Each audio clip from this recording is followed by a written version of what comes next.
Chapter 18 of Light on Life's Difficulties by James Allen. Light on War and Peace. War springs from inward strife. War in heaven precedes war on earth.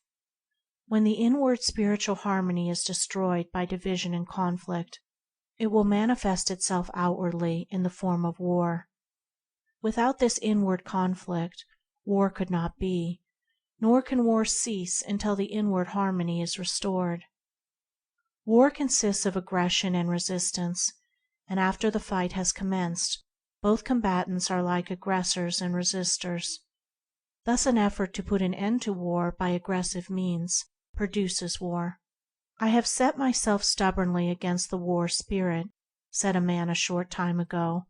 He did not know that he was, by that attitude of mind, practicing and fostering the war spirit. To fight against war is to produce war.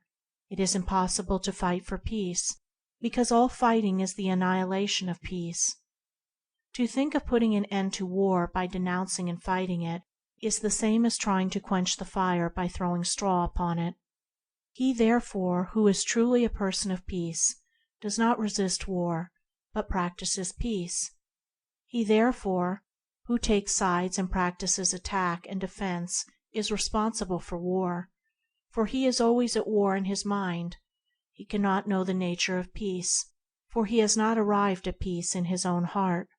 The true man of peace is he who has put away from his mind the spirit of quarreling and party strife, who neither attacks others nor defends himself, and whose heart is at peace with all. Such a man has already laid in his heart the foundations of the empire of peace. He is a peacemaker, for he is at peace with the whole world and practices the spirit of peace under all circumstances. Very beautiful is the spirit of peace, and it says, "Come and rest." Bickerings, quarrelings, party divisions, these must be forever abandoned by him who would establish peace. War will continue so long as men will allow themselves, individually, to be dominated by passion, and only when men have quelled the inward tumult will the outward horror pass away.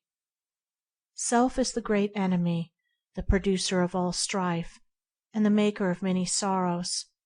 He, therefore, who will bring about peace on earth, let him overcome egotism, let him subdue his passions, let him conquer himself. End of chapter 18.